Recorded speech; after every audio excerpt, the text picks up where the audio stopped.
Good morning to all. I Satakshi Goyal is here with the next video of S block elements. Students, in the last lecture I had completed the study of group 1 elements, and now today I am going to start the second group elements. So these second group elements, we are knowing that S block is having how many groups? There are 2 groups और उन 2 groups को divide किया गया है. एक होता है group 1 और एक होता है ग्रुप 2. तो ग्रुप 1 के एलिमेंट्स हमने स्टडी कर लिए थे लास्ट लेक्चर तक. उन ग्रुप 1 के एलिमेंट्स को क्या कहा जाता है? We call them alkali metals. क्या बोलते हैं? Alkali metals. सिमिलरली जो ग्रुप 2 के एलिमेंट्स हैं उन्हें क्या बोलते हैं? They are known as alkaline earth metals. Alkaline earth metals. और ये एल्कलाइन अर्थ मेटल्स कौन कौन से हमें स्टडी करने हैं? वो हैं, the first one is beryllium, second one is magnesium, calcium, strontium, barium and radium. Beryllium का symbol Be, magnesium is Mg, calcium is Ca, strontium Sr, barium is Ba and radium is Ra. और जो ये radium element है, radium is a radioactive element. इसी वजह से हमें इसकी स्टडी नहीं करनी है. रेडियम की हमें स्टडी नहीं करनी है. तो हम कहां तक स्टडी करेंगे? Till barium, beryllium to barium. अब अगर बेरिलियम की कॉन्फ़िगरेशन देखी जाए, यहाँ पे ये सारी क्या लिखी हुई है? Configurations of all the second group elements. अब अगर बेरिलियम की कॉन्फ़िगरेशन देखें हम, तो it is the atomic number is 4. अगर 4 एटॉमिक नंबर है तो कॉन्फ़िगरेशन को किस तरीके से लिख सकते हैं? Helium and 2s2. 2s2 क्या है? आउटर मोस्ट शेल की कॉन्फ़िगरेशन.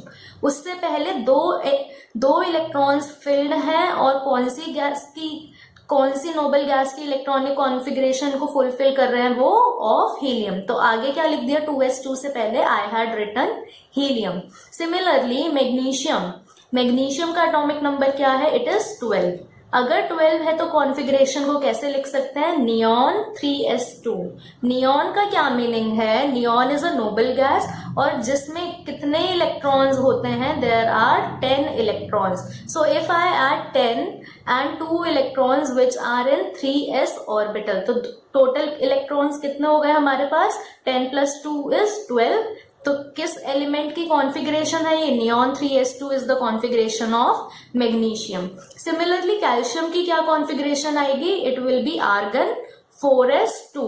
मतलब 4s2 से पहले कौन से कितने इलेक्ट्रॉन्स फिल्ड हैं? जितने आर्गन में होते हैं, that is 18 electrons. Strontium, barium, radium की बात करें तो इनमें भी आउटर मोस्ट शेल कौन सा है? Ns, that is 5s, 6s and 7s. और तीनों में ही कितने कितने इलेक्ट्रॉन्स हैं? Equal to 2. How many electrons are there? Equal to 2.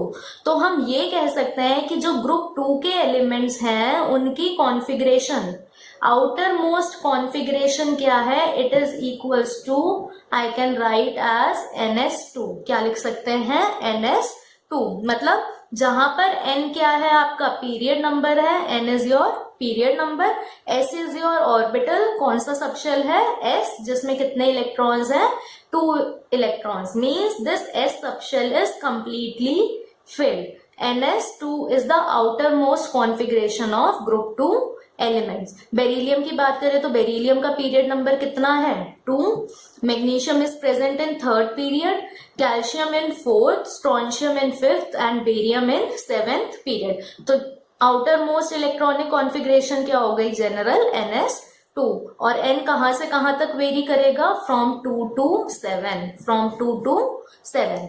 अब बात आती है कि ग्रुप 2 एलिमेंट्स को क्या बोलते हैं? We call it alkaline earth metals. तो एल्कलाइन अर्थ मेटल्स का क्या मतलब है? ग्रुप 2 एलिमेंट्स को क्यों ऐसे बुलाया जाता है? तो एल्कलाइन अर्थ मेटल्स में जो ये एल्कलाइन वर्ड है, एल्कलाइन का मीनिंग क्या होता है? It is like alkali. मतलब एल्कली जैसे. एल्कली जैसे क्या मतलब है इसका?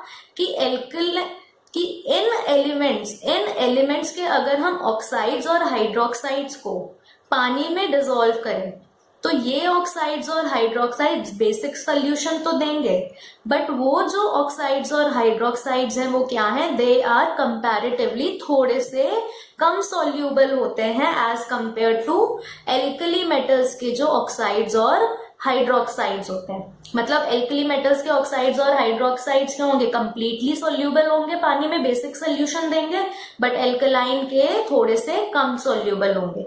इसी वजह से नाम क्या दिया, लाइक एल्कली मीन्स एल्कलाइन। क्या, एल्कलाइन। तो बेटा एल्कलाइन का मीनिंग क्लियर हो गया। मेटल्स सबको पता है कि मेटल्स क्यों बोलते हैं, क्योंकि ये इलेक्ट्रॉन्स को इजीली लूज कर देते हैं, so they are known as all metals और दे बिहेव एज मेटल्स। अब ये अर्थ वर्ड क्यों लगाया, अर्थ वर्ड का क्या मीनिंग है, अर्थ वर्ड मीन्स कि जो ऑक्साइड्स होते हैं इन मेटल्स के, ग्रुप 2 एलिमेंट्स के जो ऑक्साइड्स हैं वो क्या होता है, उनका मेल्टिंग पॉइंट बहुत ज्यादा होता है, बहुत ज्यादा होता है, इसी वजह से उन्हें क्या बोलते हैं, अर्थ। क्या बोलते हैं, अर्थ, जिसका मीनिंग होता है क्या, सॉलिड। क्या मीनिंग है जिसका, सॉलिड। मेल्टिंग पॉइंट बहुत ज्यादा है तो वो क्या प्रेफर करेंगे, सॉलिड स्टेट में रहना, बहुत ज्यादा एनर्जी देनी पड़ेगी उन्हें मेल्ट करने के लिए, इसी वजह से they are known as earth. तो एल्कलाइन अर्थ मेटल्स का मतलब पता चल गया क्यों बोलते हैं उन्हें ऐसा। अब नेक्स्ट हमें क्या पढ़ना है, we have to study the atomic and physical properties. Atomic and physical properties, तो सबसे पहली एटॉमिक कौन सी होगी physical property, the basic simplest will be atomic radii and ionic radii. अब एटॉमिक रेडियाई और आयनिक रेडियाई हमें पढ़ना है कैसे, हमें डाउन द ग्रुप, मतलब बच्चों हमें जो भी सारी की सारी फिजिकल प्रॉपर्टीज हैं, जो भी सारी फिजिकल प्रॉपर्टीज हैं हमें डाउन द ग्रुप स्टडी करना है कि डाउन द ग्रुप कैसे वेरी होंगी, और साथ में एल्कली मेटल्स से भी कैसे वो वेरी करेंगी, एल्कली मेटल्स की वो प्रॉपर्टी ज्यादा होएगी कंपैरिजन में या कम होएगी कंपैरिजन में with the alkaline earth metals. तो हमें दो तरीके से पढ़नी है, डाउन द ग्रुप और एक एडजेसेंट वाला जो ग्रुप 1 पढ़ा था उसके रिस्पेक्ट में कैसे चेंज हो रही है। ठीक है, तो first one is atomic radii and ionic radii. Atomic और आयनिक रेडियाई अब डाउन द ग्रुप जाएंगे तो रेडियस क्या होता है, रेडियस विल इंक्रीज। हम सबको पता है क्यों इंक्रीज होगा, वाई, क्योंकि जैसे जैसे नीचे हम जाएंगे एक एक पीरियड नंबर में from 2 to 3 to 4 to 5 to 6 to 7 एक एक शेल इंक्रीज हो रहा है, और अगर एक्स्ट्रा शेल ऐड हो रहा है तो क्या होगा, अपने आप ही जो रेडियस होगा दैट विल इंक्रीज। क्यों, एक तो एक्स्ट्रा शेल, और एक्स्ट्रा शेल की वजह से स्क्रीनिंग इफेक्ट क्या हो रहा है, it is also increasing. Screening effect भी बढ़ रहा है, मतलब अंदर के जो इलेक्ट्रॉन्स हैं वो बढ़ रहे हैं, वो बढ़ रहे हैं तो वो क्या करेंगे, बाहर वाले इलेक्ट्रॉन्स को इतना इजीली नहीं अप्रोच दे सकते ऑफ द न्यूक्लियस। न्यूक्लियस उन्हें बाहर वाले इलेक्ट्रॉन्स को इजीली अप्रोच उतना अच्छे से नहीं करेगा, तो होल्ड भी इतना अच्छा नहीं होगा। That is known as screening effect. तो screening effect down the group क्या होता है, इट गोज ऑन इंक्रीजिंग। अब अगर एटॉमिक रेडियाई को कंपेयर किया जाए किससे, विद द एल्कली मेटल्स, तो एल्कली मेटल्स और एल्कलाइन अर्थ मेटल्स में जो आपके एल्कली मेटल्स होते हैं उनका जो रेडियस होता है वो क्या होता है, ज्यादा, और एल्कलाइन अर्थ मेटल्स का रेडियस क्या होता है उनके कंपैरिजन में छोटा। मतलब for example if I talk about, I have taken alkali metal sodium, क्या लिया, सोडियम लिया, और alkaline earth metal if I have taken sodium के बाद क्या आता है, इट इज मैग्नीशियम। तो दोनों का जो मैं एटम बनाऊंगी, किसका एटम बड़ा होगा, सोडियम का एटम बड़ा होगा, और मैग्नीशियम का एटम कैसा होगा, it will B small. Magnesium का एटम होगा स्मॉल। अब ये क्यों हो रहा है ऐसा, अगर हम सोडियम और मैग्नीशियम को देखें तो सोडियम का एटॉमिक नंबर 11, तो 11 प्रोटॉन्स और कितने इलेक्ट्रॉन्स होंगे, 11 ही होंगे आपके क्या, इलेक्ट्रॉन्स। सिमिलरली मैग्नीशियम में कितने होंगे, protons will be 12 is the atomic number and 12 will be the electrons.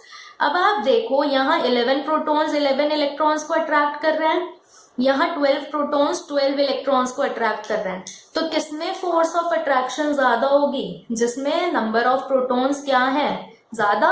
अगर फोर्स ऑफ अट्रैक्शन मैग्नीशियम में ज्यादा है तो उसका साइज क्या हो जाएगा, थोड़ा सा कम हो जाएगा in comparison to alkali metals in comparison to alkali metals. So क्या हुआ, 12 प्रोटॉन ज्यादा, मतलब कि न्यूक्लियर चार्ज क्या हुआ, ज्यादा हो गया, which is attracting the electrons more strongly. So it is due to the higher nuclear charge which attracts the electrons more strongly. तो एटॉमिक और आयनिक रेडियाई क्या होता है, डाउन द ग्रुप इंक्रीज होता है. और अगर हम पीरियड में देखें तो एल्कलाइन अर्थ मेटल्स का जो एटॉमिक रेडियस है वो क्या है, कम है, और एल्कली मेटल्स का जो रेडियस है वो क्या है, it is more. Next property अगर हम देखें, the second property is ionization enthalpy. The second property is ionization enthalpy. अब आयनाइजेशन एंथैल्पी का आपको मीनिंग पता है क्या होता है? आयनाइजेशन एंथैल्पी होता है वो एनर्जी जो हमें इलेक्ट्रॉन्स को देनी पड़ेगी. कौन से वाले इलेक्ट्रॉन्स को? आउटर मोस्ट इलेक्ट्रॉन्स को देनी पड़ेगी अगर हमें उन्हें बाहर निकालना है. अगर हमें उन इलेक्ट्रॉन्स को क्या करना है, we have to ionize them. तो अब जो आयनाइजेशन एंथैल्पीज होती है वो एल्कलाइन अर्थ मेटल्स की बहुत कम होती है, मतलब कि उन्हें एनर्जी क्या देनी पड़ती है, बहुत कम देनी पड़ती है आउटर मोस्ट इलेक्ट्रॉन को बाहर फेंकने के लिए. अब अगर देखा जाए यहाँ पर कॉन्फ़िगरेशन इन मेटल्स की क्या है, that is NS2. Valence electrons की कॉन्फ़िगरेशन क्या है, NS2. मतलब कि क्या है ये, दीज आर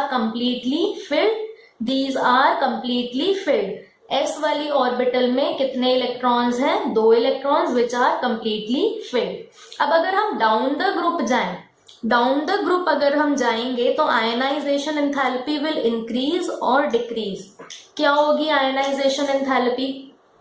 अगर डाउन द ग्रुप हम गए, for example from I am going from magnesium to calcium, then magnesium का एटॉमिक साइज क्या है, छोटा है, और कैल्शियम का एटॉमिक साइज क्या है, इट इज बिगर. अब जो वैलेंस इलेक्ट्रॉन्स होंगे वो कहां पर प्रेजेंट होंगे, वो आपके किधर प्रेजेंट होंगे, आउटर मोस्ट शेल में इस तरीके से प्रेजेंट होंगे 2 इलेक्ट्रॉन्स. यस और नो? अब आप मुझे खुद सोच के बताओ कि कौन से वाले इलेक्ट्रॉन को इजी है नॉकआउट करना बाहर, और किसके इलेक्ट्रॉन को इजी नहीं है. जिसके में इजी होगा उसको एनर्जी क्या देनी पड़ेगी, कम. अगर एनर्जी कम देनी पड़ेगी तो उसकी आयनाइजेशन एनर्जी क्या हो जाएगी, इट विल बी लेस. अब मैग्नीशियम में अगर हम देखें तो आउटर मोस्ट इलेक्ट्रॉन और न्यूक्लियस दोनों पास है एज कंपेयर टू कैल्शियम में न्यूक्लियस और इलेक्ट्रॉन. तो होल्ड किसका अच्छा होगा इलेक्ट्रॉन्स पे, मैग्नीशियम वाले न्यूक्लियस का होल्ड अच्छा होगा इलेक्ट्रॉन्स पे, और उससे मुझे क्या देनी पड़ेगी, ज्यादा एनर्जी, ताकि वो ओवरकम कर जाए इस फोर्स ऑफ अट्रैक्शन को, that is between nucleus and electron. और कैल्शियम में मुझे एनर्जी क्या देनी पड़ेगी, कम देनी पड़ेगी. तो इस वजह से अगर मैं डाउन द ग्रुप जाऊं टिल बेरियम, तो बेरियम का तो साइज सबसे बड़ा है. बेरियम का साइज क्या है, इट इज द लार्जेस्ट. और डिस्टेंस क्या हो जाएगा उस आउटर मोस्ट इलेक्ट्रॉन और न्यूक्लियस के बीच में, सबसे ज्यादा. तो होल्ड या इंटरैक्शन या फोर्स ऑफ अट्रैक्शन क्या होगी, दोनों के बीच में बहुत कम होगी. बहुत कम है तो आयनाइजेशन एनर्जी बेरियम की क्या होगी, इट विल बी लीस्ट. तो ionization enthalpies down the group क्या होती हैं, दे डिक्रीज. और डिक्रीज किस वजह से हो रही है, कि क्योंकि इंक्रीज हो रहा है साइज का, वीकर फोर्स ऑफ अट्रैक्शन है between the nucleus valence electrons, और इलेक्ट्रॉन्स को निकालना क्या है, इजी. बट अगर कंपेयर किया जाए अब किस किस के बीच में, now if I compare between alkali metals and alkaline earth metals, दोनों के बीच में कंपेयर किया जाए, and same if I compare sodium and magnesium, और तो दोनों में से किसकी आयनाइजेशन एंथैल्पी ज्यादा होगी, किसकी आयनाइजेशन एंथैल्पी कम होगी, that will depend again on the size. अब साइज हमने पढ़ रखा है कि एल्कली मेटल्स का साइज क्या होता है, बड़ा होता है, और एल्कलाइन अर्थ मेटल्स का साइज क्या होता है, छोटा होता है. तो बाहर वाले इलेक्ट्रॉन और न्यूक्लियस में किसके इलेक्ट्रॉन और न्यूक्लियस में फोर्स ऑफ अट्रैक्शन ज्यादा होगी, इन केस ऑफ मैग्नीशियम, क्योंकि छोटा साइज है. तो यहाँ पर जो आयनाइजेशन एनर्जी देनी पड़ेगी मुझे, वो क्या देनी पड़ेगी, ज्यादा. और यहाँ जो आयनाइजेशन एनर्जी मुझे सोडियम के केस में देनी पड़ेगी, वो क्या देनी पड़ेगी, कम देनी पड़ेगी. तो इसका मतलब क्या हुआ कि एल्कली मेटल्स का आयनाइजेशन एनर्जी क्या है, कम है, और एल्कलाइन अर्थ मेटल्स का जो आयनाइजेशन एनर्जी है वो क्या है, इट इज मोर। तो मैग्नीशियम की आयनाइजेशन एनर्जी ज्यादा और सोडियम की आयनाइजेशन एनर्जी इज लेस। अब मैंने क्या किया यहाँ पर, I have remove only this first electron, यहां से भी एक इलेक्ट्रॉन निकालने की कोशिश करी और यहां से भी एक इलेक्ट्रॉन, जो ये एक इलेक्ट्रॉन निकाला that was the first electron. तो the ionisation energy will be written as IE1। IE1 means first electron is being removed. अगर IE2 लिखा, IE2, तो IE2 का मतलब है कि सेकेंड इलेक्ट्रॉन को निकालने में जो आयनाइजेशन एनर्जी देनी पड़ रही है या प्रोवाइड करनी पड़ रही है। Is it clear? तो अगर फर्स्ट आयनाइजेशन की बात करें सोडियम और मैग्नीशियम में, तो फर्स्ट आयनाइजेशन एनर्जी मैग्नीशियम की ज्यादा, क्यों? क्योंकि उसका साइज क्या है, स्मॉल है। तो यहीं पर क्या लिखा हुआ है, सोडियम में से एक इलेक्ट्रॉन निकाला तो it will form Na positive, यहां मैग्नीशियम में से एक इलेक्ट्रॉन निकाला तो it will form Mg positive. अब यहां पर जो इलेक्ट्रॉन्स निकाले उन्हें एनर्जी देनी पड़ेगी and that energy will be represented as IE1, यहां पर भी देनी पड़ी, और आयनाइजेशन एनर्जी फर्स्ट इलेक्ट्रॉन को निकालने के लिए यहां देनी पड़ी। बट अब अगर इसमें से मुझे एक इलेक्ट्रॉन और निकालना है तो वो एक इलेक्ट्रॉन कहां से निकलेगा, Na पॉजिटिव से निकलेगा। क्या बना देगा वो, Na2 positive. Similarly magnesium positive में से अगला इलेक्ट्रॉन निकलेगा and it will form Mg2 positive. अब सेकेंड आयनाइजेशन एनर्जीज का कंपैरिजन किया जाए अगर, तो कौन सी आयनाइजेशन एनर्जी किस केस में ज्यादा होगी और किस केस में कम होगी। तो अगर यहां देखा जाए Na पॉजिटिव की कॉन्फ़िगरेशन क्या है, it is 1s2 2s2 2p6, मतलब कि इसमें इस Na पॉजिटिव ने किसकी इलेक्ट्रॉनिक कॉन्फ़िगरेशन को अटेन कर लिया है, of neon which is a noble gas. क्या नोबल गैस स्टेबल होती है या अनस्टेबल होती है, it is the most stable. अगर मोस्ट स्टेबल है तो क्या मैं एक इलेक्ट्रॉन निकाल सकती हूँ 2p ऑर्बिटल में से इजीली, बिल्कुल भी नहीं। अगर नहीं तो मुझे इस इलेक्ट्रॉन को जबरदस्ती निकलवाने के लिए क्या करना पड़ेगा, बहुत ज्यादा एनर्जी देनी पड़ेगी। अब बात करते हैं अगर Mg पॉजिटिव की, जिसमें से एक इलेक्ट्रॉन और निकालना है, तो Mg पॉजिटिव की कॉन्फ़िगरेशन देखें तो it is 1s2 2s2 2p6 and 3s1। मतलब अब जो इलेक्ट्रॉन नेक्स्ट निकालना है that will be from 3s1, जो ये इलेक्ट्रॉन है 1 वाला उसको बाहर निकालना है। अब खुद सोचो कि अगर मैं ये इलेक्ट्रॉन बाहर निकाल दूं तो कॉन्फ़िगरेशन क्या बच जाएगी, it will B 1s2 2s2 2p6। मतलब क्या हुआ कि उसने अब कॉन्फ़िगरेशन किसकी अटेन कर ली है, नोबल गैस नियॉन की, विच इज मोस्ट स्टेबल।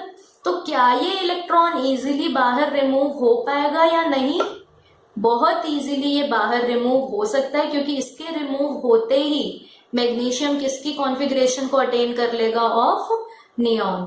तो आयनाइजेशन एनर्जी मैग्नीशियम की सेकेंड वाली क्या हो जाएगी, इट वुड बी, मैग्नीशियम की आयनाइजेशन एनर्जी क्या हुई, कम हुई, और आयनाइजेशन एनर्जी किसकी, सोडियम की क्या हुई, बहुत ज्यादा हुई। कौन सी वाली, सेकेंड इलेक्ट्रॉन को निकालने की। तो आयनाइजेशन एनर्जी अगर पहली वाली देखी जाए तो वो एल्कलाइन अर्थ मेटल्स की ज्यादा होती है और एल्कली मेटल्स की कम। बट वहीं अगर सेकेंड आयनाइजेशन एनर्जी देखी जाए तो second ionization energy alkaline earth metal की कम और एल्कली मेटल्स की क्या होती है, बहुत ज्यादा होती है। The third property is, physical property is hydration enthalpy. क्या है, हाइड्रेशन एंथैल्पी। और हाइड्रेशन एंथैल्पी हमने पढ़ा हुआ है, क्या था कि किसी कटायन को सराउंड होना होता है, किससे, कौन सराउंड करता है उसे, वाटर के मॉलिक्यूल्स। सराउंड करते हैं वाटर के मॉलिक्यूल्स तो हाइड्रेशन स्फीयर बनता है। उस कैटायन और वाटर के मॉलिक्यूल्स में इंटरैक्शन होती है, इंटरैक्शन होती है तो एनर्जी क्या होती है, रिलीज होती है, और जो एनर्जी रिलीज होती है it is known as hydration enthalpy, it is known as hydration enthalpy. तो एल्कलाइन अर्थ मेटल्स की क्या होती है, they have higher hydration enthalpy as compare to alkali metals. मतलब अगर एल्कलाइन अर्थ मेटल लिया कौन सा वाला, for example I have taken magnesium, और यहाँ कौन सा लिया एल्कली मेटल, सोडियम, तो किसकी हाइड्रेशन एंथैल्पी ज्यादा होगी, ऑफ मैग्नीशियम, मैग्नीशियम की हाइड्रेशन एंथैल्पी ज्यादा। क्यों है अब वो ज्यादा, it is due to the smaller size और मोर चार्ज डेंसिटी। मतलब जिस भी कैटायन का जो साइज है वो छोटा होगा, क्या होगा, वो बहुत छोटा सा होगा, तो उसकी जो हाइड्रेशन एंथैल्पी है वो क्या होगी, ज्यादा। मेरे पास एक कैटायन है इस साइज का और एक कैटायन है इस साइज का, किसकी हाइड्रेशन एंथैल्पी ज्यादा होगी, जो कैटायन क्या होगा, छोटा होगा साइज में, मतलब इसकी हाइड्रेशन एंथैल्पी क्या हुई, ज्यादा हुई, क्या हुई, ज्यादा हुई। अब मोर चार्ज डेंसिटी का क्या मीनिंग है, मोर चार्ज डेंसिटी मीन्स अगर मैं सोडियम की बात करूं तो सोडियम का साइज क्या है, बड़ा, और अगर सोडियम कैटायन बनाएगा तो उस पर कौन सा चार्ज होगा, it will be having positive charge. अगर मैग्नीशियम की बात की जाए तो मैग्नीशियम का साइज छोटा, और मैग्नीशियम पे चार्ज कितना होता है, हमेशा मैग्नीशियम में आउटर मोस्ट में 2 इलेक्ट्रॉन्स, तो चार्ज आता है इस पे 2 पॉजिटिव, कितना, 2 पॉजिटिव। अब यहाँ मैग्नीशियम का साइज छोटा तो वॉल्यूम कम, ये छोटा सा वॉल्यूम कितना चार्ज ऑक्यूपाई कर रहा है, 2 पॉजिटिव, वहीं ये बड़ा वाला वॉल्यूम कम चार्ज को ऑक्यूपाई या स्प्रेड किया हुआ है इसने, दैट इज पॉजिटिव। तो चार्ज की डेंसिटी किसमें ज्यादा हुई, that will be in case of magnesium, छोटे से वॉल्यूम में ज्यादा चार्ज, बड़े से वॉल्यूम में कम चार्ज। तो चार्ज डेंसिटी किसकी ज्यादा, of alkaline earth metals. Charge density ज्यादा तो हाइड्रेशन एंथैल्पी भी क्या हो जाएगी आपकी, it will also be more. अब डाउन द ग्रुप जब जाते हैं तो down the group hydration energy क्या करती है, डिक्रीज, क्या करती है, डिक्रीज। क्यों डिक्रीज करती है, ड्यू टू साइज। बेरिलियम का बिल्कुल छोटा सा साइज, बेरियम का क्या है, बहुत बड़ा साइज है। बेरिलियम पे 2 पॉजिटिव चार्ज है, बेरियम पे भी कितना चार्ज है, 2 पॉजिटिव। किसकी चार्ज डेंसिटी ज्यादा, charge density is more of beryllium, छोटे वॉल्यूम में ज्यादा चार्ज, मतलब चार्ज डेंसिटी ज्यादा। चार्ज डेंसिटी ज्यादा तो हाइड्रेशन एनर्जी भी क्या हुई, ज्यादा। इसी वजह से डाउन द ग्रुप जब जाते हैं तो hydration enthalpy decreases, hydration enthalpy decreases. तो इसी वजह से मैग्नीशियम का क्लोराइड और कैल्शियम का क्लोराइड, मतलब सेकेंड ग्रुप के जो एलिमेंट्स हैं उनके क्लोराइड कैसे मिलते हैं, हाइड्रेटेड मिलते हैं। कैसे, हाइड्रेटेड, 6 वाटर मॉलिक्यूल्स यहाँ, 6 वाटर मॉलिक्यूल्स यहाँ। बट वहीं अगर एल्कली मेटल्स के देखें chlorides, NaCl and KCl, they are not hydrated, they do not form hydrates, क्योंकि उनकी हाइड्रेशन एंथैल्पी क्या है, it is less, charge density क्या है, इट इज लेस। अब नेक्स्ट प्रॉपर्टी पे चलते हैं, that is melting and boiling points. Melting and boiling points, तो these metals have higher melting and higher boiling points than alkali metals। मतलब alkali metals से अगर कंपेयर करें तो इनका जो melting point और boiling point है वो क्या होता है, it is more। क्यों है, due to their smaller sizes। Alkaline earth metal का साइज छोटा है, एल्कली मेटल्स का साइज क्या है, बड़ा। And more close packed crystal lattice, इनका जो क्रिस्टल लैटिस है वो भी कैसा है, इट इज क्लोजली पैक्ड। इसी वजह से मेल्टिंग और बॉइलिंग पॉइंट क्या होता है इनका, इट इज मोर। अब जैसे जैसे डाउन द ग्रुप जाते हैं, जैसे जैसे डाउन द ग्रुप जाते हैं इन एल्कलाइन अर्थ मेटल्स, कोई रेगुलर ट्रेंड नहीं होता किसका, मेल्टिंग और बॉइलिंग पॉइंट का। मेल्टिंग और बॉइलिंग पॉइंट का कोई भी रेगुलर ट्रेंड नहीं होता। नेक्स्ट प्रॉपर्टी अगर हम अब स्टडी करें तो the next property is density. कौन सी प्रॉपर्टी है, इट इज डेंसिटी। अब similar to the melting and boiling point, density का भी डाउन द ग्रुप जब जाते हैं कोई एक रेगुलर फिक्स ट्रेंड नहीं होता कि या तो इंक्रीज कर रही है सारी या फिर क्या कर रही है, रेगुलरली डिक्रीज करती है। वो बीच में इंक्रीज करती है, बीच में डिक्रीज करती है। So these metals are denser than alkali metals. अगर एल्कली मेटल से कंपेयर करें तो ये मेटल्स क्या है, डेंसर है। डेंसर क्यों है, क्योंकि इनका वॉल्यूम साइज क्या हो रहा है, कम हो रहा है as compare to alkali metals. Volume कम तो डेंसिटी क्या आ जाएगी, ज्यादा। Density is equals to, density का क्या फॉर्मूला होता है, मास अपॉन वॉल्यूम। तो डेंसिटी कब कब ज्यादा हो सकती है, या तो वॉल्यूम ज्यादा हो या फिर मास क्या हो। डेंसिटी ज्यादा कब होगी, जब वॉल्यूम कम हो। जब वॉल्यूम क्या हो, या तो वॉल्यूम कम हो या मास क्या हो, ज्यादा हो। तो एल्कलाइन अर्थ मेटल्स क्या है, they are more denser than alkali metals. But अगर हम डाउन द ग्रुप जाएं तो trend is not regular. Trend क्या है, रेगुलर नहीं है। सबसे पहले क्या करेगी, वो डिक्रीज करेगी from beryllium to calcium. Beryllium से कैल्शियम की तरफ डिक्रीज करेगी और फिर वापस से क्या करेगी, डेंसिटी इंक्रीज करेगी टिल बेरियम। कहां तक इंक्रीज करेगी, टिल बेरियम। तो आपका जो ट्रेंड है वो कैसे निकल के आता है, लाइक दिस। कैल्शियम की सबसे कम है डेंसिटी और बेरियम की क्या है, सबसे ज्यादा डेंसिटी है। बेरियम की डेंसिटी इज द हाईएस्ट। अब यहाँ पर कैल्शियम की डेंसिटी क्यों आती है कम, क्यों इस तरीके से ट्रेंड आता है, then I have also told you this point in while teaching you alkali metals. Alkali metals की जब डेंसिटी कराई थी तब भी बताया था मैंने क्यों होता है ये। कैल्शियम में थर्ड शेल में इलेक्ट्रॉन्स फिल्ड होते हैं और वो थर्ड शेल कंप्लीटली फिल नहीं होता, उसमें डी की ऑर्बिटल्स और पी की ऑर्बिटल्स खाली पड़ी रहती हैं। अगर वो खाली पड़ी रहेंगी तो वॉल्यूम क्या हो जाएगा, वॉल्यूम ज्यादा हो जाएगा। अगर वॉल्यूम ज्यादा हुआ तो डेंसिटी क्या हो जाएगी, कैल्शियम की कम हो जाएगी। अब इन केस ऑफ मैग्नीशियम और बेरिलियम की अगर बात करें तो क्या है, मैग्नीशियम की डेंसिटी कम, बेरिलियम की डेंसिटी ज्यादा। इसका मतलब क्या हुआ कि जो बेरिलियम है उसका वॉल्यूम कम है और मैग्नीशियम का जो वॉल्यूम है वो क्या है, ज्यादा है। वॉल्यूम ज्यादा है तो डेंसिटी क्या हो जाएगी मैग्नीशियम की, कम इन कंपैरिजन टू बेरिलियम। अब नेक्स्ट प्रॉपर्टी पे चले तो next property is flame colouration. कौन सी है next property, it is flame colouration. Flame colouration हमने एल्कली मेटल्स में भी पढ़ा था कि वो मेटल्स क्या करते हैं, अगर उन्हें फ्लेम में रखा जाए तो they will give some characteristic colours. Similar to that these metals also impart colour to flame. Colour देते हैं किसको, फ्लेम को। और वो कौन कौन से कलर्स हैं, calcium, strontium, barium, radium. Calcium देता है ब्रिक रेड कलर, स्ट्रोंशियम देता है क्रिम्सन रेड, बेरियम देता है एप्पल ग्रीन और रेडियम कौन से देता है, इट गिव्स क्रिम्सन कलर। अब आप सोच रहे होगे कैल्शियम से क्यों स्टार्ट किया, बेरिलियम और मैग्नीशियम कहाँ चले गए। तो बेटा जो बेरिलियम और मैग्नीशियम है वो कलर नहीं देते। क्यों नहीं देते, क्योंकि उनका जो साइज होता है बहुत ही छोटा होता है। बेरिलियम और मैग्नीशियम का क्या होता है, साइज बहुत छोटा होता है।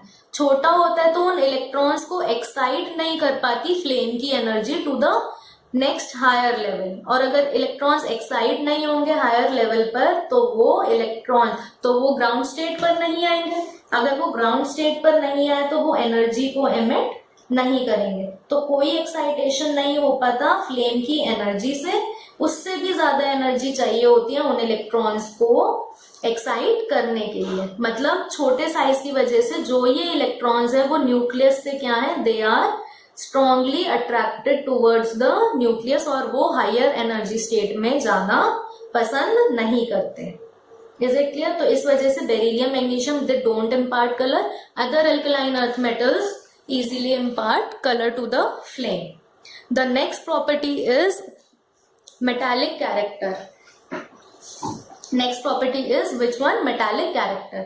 अब metallic character भी आपने पहले पढ़ा हुआ है in case of alkali metals। क्या होता है metallic character कि for example आपको कोई रिएक्शन करवानी है तो वो कब होगी, जब मेटल इलेक्ट्रॉन्स को लूज करेगा। कोई भी मेटल जितनी जल्दी इलेक्ट्रॉन्स को लूज करेगा उतना ही अच्छा उसका क्या हो जाएगा, मेटालिक कैरेक्टर। अब मेटालिक कैरेक्टर किस पर डिपेंड करा, इलेक्ट्रॉन्स जितना इजीली लूज होगा। कौन सा एटम इलेक्ट्रॉन्स को इजीली लूज करेगा, जिसका न्यूक्लियस आउटर मोस्ट इलेक्ट्रॉन को इजीली या अच्छे से होल्ड ना कर पाए। किस एलिमेंट में होगा ऐसा, किस एटम में होगा ऐसा? डाउन द ग्रुप अगर हम जाएं तो साइज क्या हो रहा है, बढ़ रहा है, साइज बढ़ रहा है। तो इलेक्ट्रॉन आउटर मोस्ट वाले का न्यूक्लियस से होल्ड क्या हो जाएगा, बहुत वीक हो जाएगा। तो वो outermost electron easily lose हो सकता है। उसकी आयनाइजेशन एनर्जी क्या होगी, इट विल बी लेस। तो क्या हुआ, उसका मेटालिक कैरेक्टर सबसे अच्छा। तो डाउन द ग्रुप क्या होता है मेटालिक कैरेक्टर, इट इंक्रीजेस, क्योंकि tendency to lose electrons increases due to lower ionization energies, due to lower ionization energies. But वहीं अगर मेटालिक कैरेक्टर को कंपेयर किया जाए विद एल्कली मेटल्स, तो एल्कली मेटल्स के कंपैरिजन में इन मेटल्स का जो मेटालिक कैरेक्टर है वो क्या होता है, इट इज वीक या लो या कम, इट इज लेस। अब क्यों लेस होता है, अगर मैं सोडियम और मैग्नीशियम को कंपेयर करूं तो सोडियम का साइज बड़ा एल्कली मेटल, मैग्नीशियम का साइज छोटा।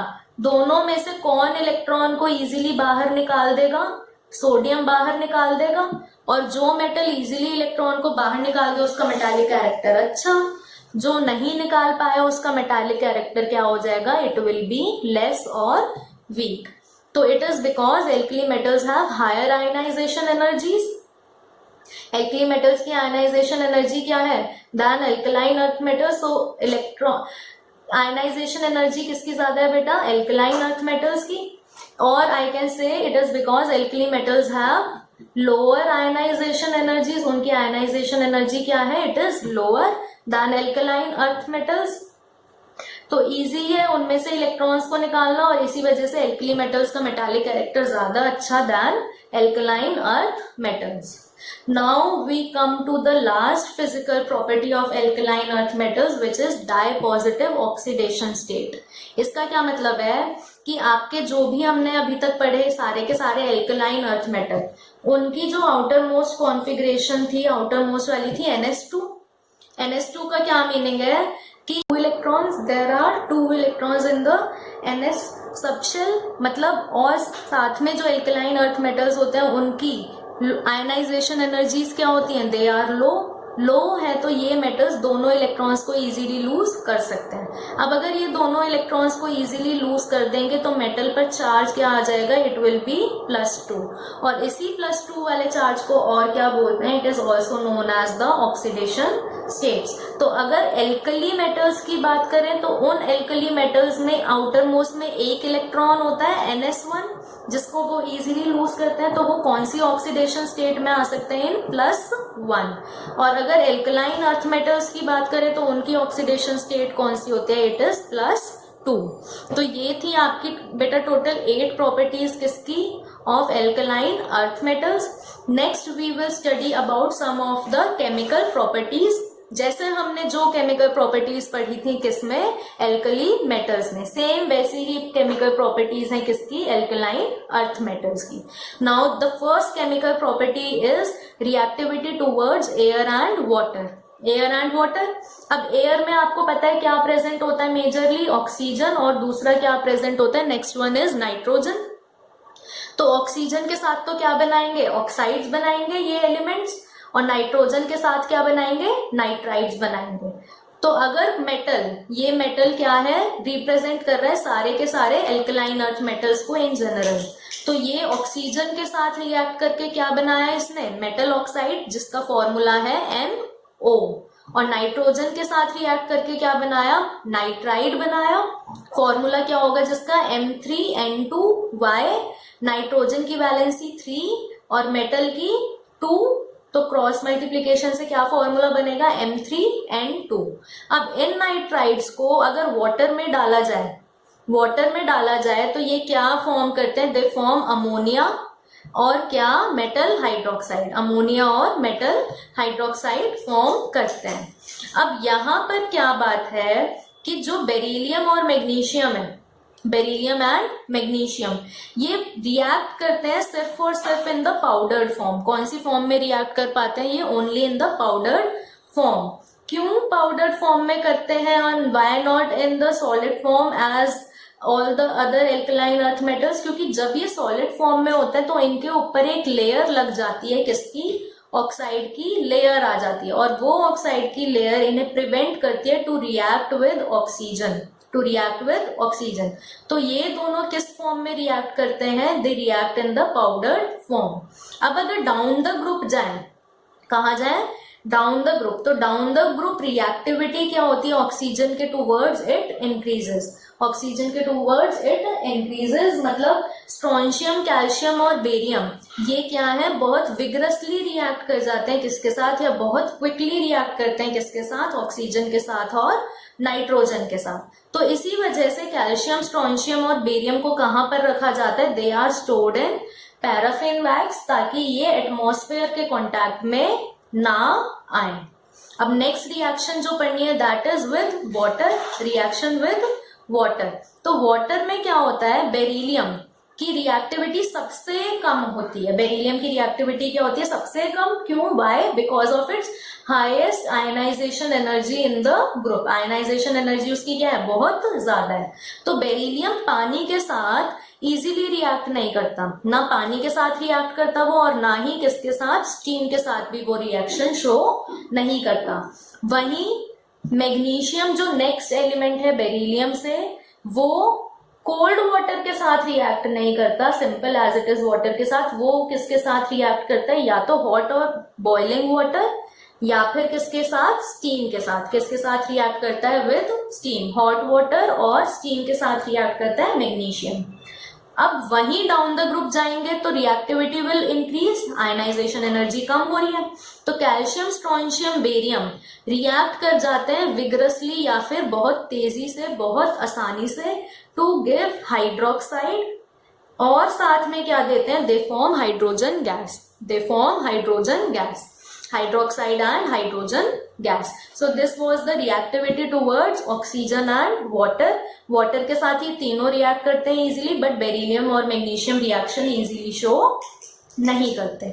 The second property is reactivity towards halogens. किसके साथ, हेलोजेंस के साथ रिएक्शन। तो आप सबको पता है क्या बनेगा, it will form metallic halide और मेटल हेलाइड। क्या बना, मेटल हेलाइड। उस मेटल हेलाइड का क्या फॉर्मूला आया, इट इज MX2, MX2। और हेलोजेंस कौन कौन से हैं, one is fluorine, chlorine, bromine and the fourth one is iodine.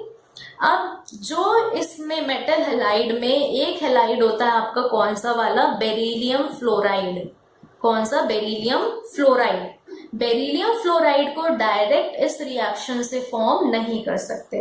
Metal beryllium plus fluorine beryllium fluoride नहीं बनाएगा, तो उसे इनडायरेक्टली फॉर्म किया जाता है। कैसे, एक कंपाउंड लेते हैं, कौन सा, ammonium beryllium fluoride, ammonium beryllium fluoride.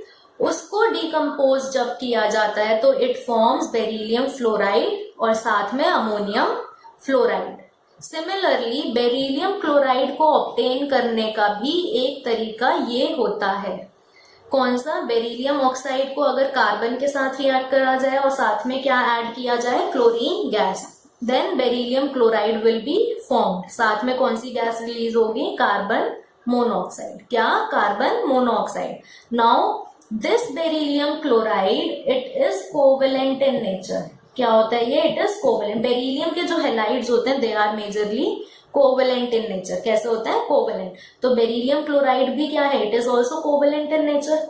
अब ये जो बेरिलियम क्लोराइड है इसके स्ट्रक्चर होते हैं दो तरीके के। इसके स्ट्रक्चर कितने तरीके के होते हैं, दो तरीके के। एक तो होता है ये बेरिलियम क्लोराइड एग्जिस्ट करता है इन सॉलिड स्टेट, और एक करता है वेपर स्टेट में। कौन से में, गैसियस में या वेपर स्टेट में। अब सॉलिड स्टेट में ये बेरिलियम क्लोराइड किसकी तरह एग्जिस्ट करता है, एज पॉलीमरिक चेन। क्या, पॉलीमरिक चेन, मतलब चेन चलती जाती है जिसमें अनलिमिटेड नंबर ऑफ बेरिलियम और क्लोरीन के एटम्स होते हैं। वो पॉलीमरिक चेन कैसी होती है, इस तरीके से। कैसी होती है वो, इट इज लाइक दिस। यहाँ पर ये चेन इधर एक्सटेंड कर रही है, ये चेन यहाँ और एक्सटेंड कर रही है।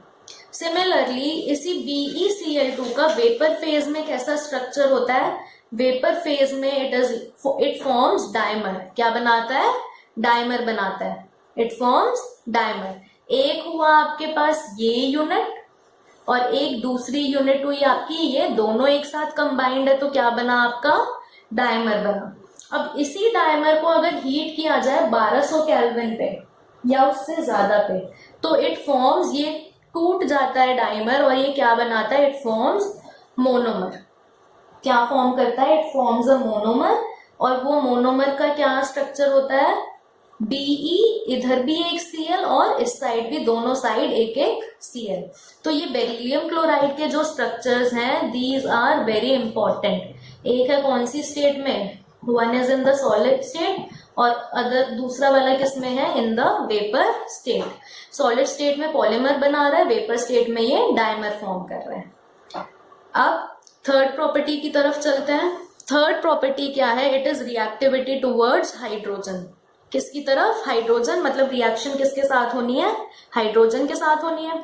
अब हाइड्रोजन के साथ सारे के सारे मेटल्स रिएक्ट कर जाते हैं इजीली, एक्सेप्ट किसके, बेरिलियम के। मतलब बेरिलियम क्या है, बहुत ज्यादा ही बदतमीज है, जो कि इजीली नहीं बनाएगा हाइड्रोजन के साथ रिएक्ट करके क्या, बेरिलियम हाइड्राइड। उसके लिए अलग से रिएक्शन इनडायरेक्टली उसे बनना पड़ेगा। तो मेटल हाइड्रोजन के साथ रिएक्ट करा, क्या बनाया, मेटल हाइड्राइड बनाया, जिसका फॉर्मूला होगा MH2। क्या फॉर्मूला है, MH2।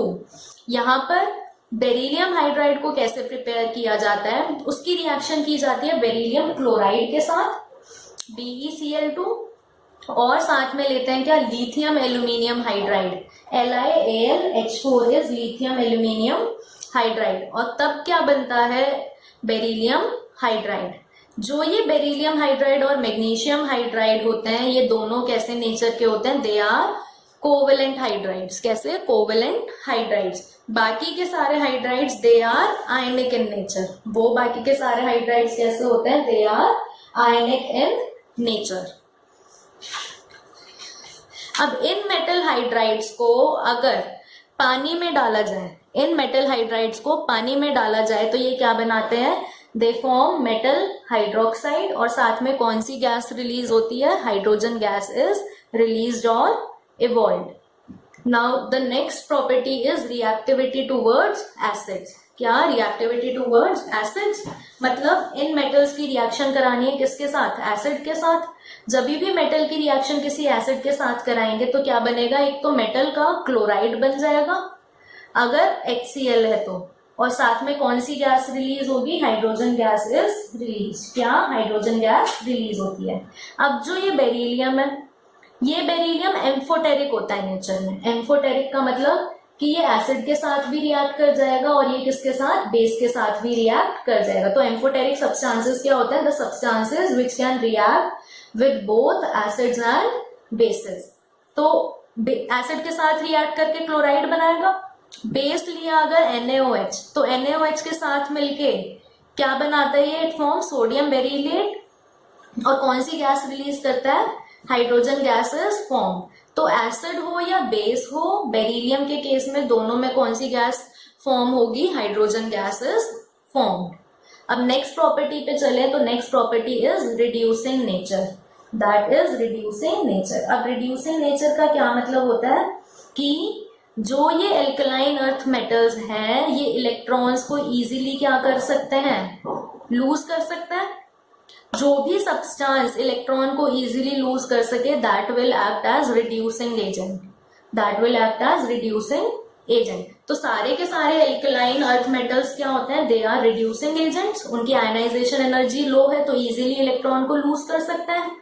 और ये रिड्यूसिंग कैरेक्टर जो है वो डाउन द ग्रुप क्या होना चाहिए, it should increase. Why it should increase? Because the ionization energies down the group are decreasing. तो इलेक्ट्रॉन्स को डाउन द ग्रुप लूज करना क्या है, इट इज इजी। अब अगर कंपेयर किया जाए ये रिड्यूसिंग नेचर एल्कली मेटल्स का और एल्कलाइन अर्थ मेटल्स का, तो एल्कलाइन अर्थ मेटल्स का साइज इज स्मॉल। अगर साइज स्मॉल है तो उनकी आयनाइजेशन एनर्जी क्या हो जाएगी, ज्यादा।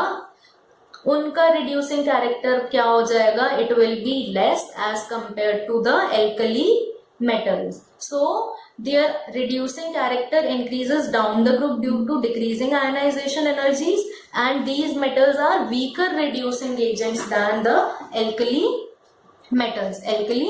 metals. अब अगर नेक्स्ट प्रॉपर्टी पे चलें तो the next property and last property of last chemical property of alkaline earth metals is solutions in liquid ammonia.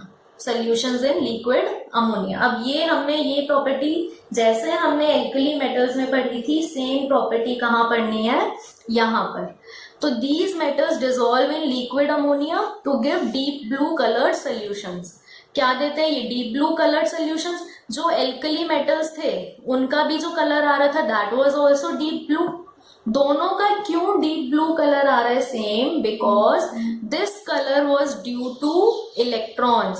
ये जो कलर आ रहा था वो किस वजह से आ रहा था? इलेक्ट्रॉन्स की वजह से आ रहा था. ये कलर डिपेंड करता है किस पे? इलेक्ट्रॉन्स पे, ना कि मेटल पे जो लिया गया है.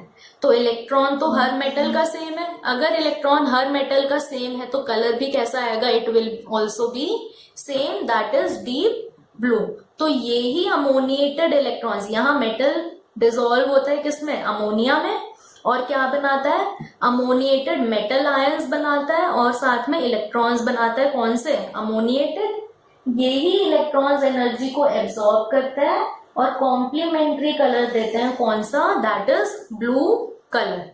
सिमिलरली जब ये इलेक्ट्रॉन्स की जो डेंसिटी है और कंसंट्रेशन है वो डाइल्यूट या कम होती है तो कलर होता है डीप ब्लू. बट जैसे ही कंसंट्रेशन क्या इंक्रीज कर दी जाए तो ये इलेक्ट्रॉन्स क्या बना लेते हैं? They form pairs. और यहाँ पर मेटल्स के क्या बन जाते हैं? क्लस्टर्स बन जाते हैं. क्या? क्लस्टर्स. इसी वजह से कंसंट्रेशन बढ़ाने पर जो ये डीप ब्लू कलर है वो चेंज हो जाता है किसमें? ब्रॉन्ज कलर में. किसमें? Into the bronze colour. तो ये प्रॉपर्टी आपकी सेम है as it is as that of the alkali metals. यहाँ पर एंड होता है किसका? केमिकल प्रॉपर्टीज का. नेक्स्ट क्लास से हम पढ़ेंगे क्या? जनरल कैरेक्टरिस्टिक्स किनकी? उन कंपाउंड्स की जो इन केमिकल प्रॉपर्टीज में अभी तक फॉर्म हुए.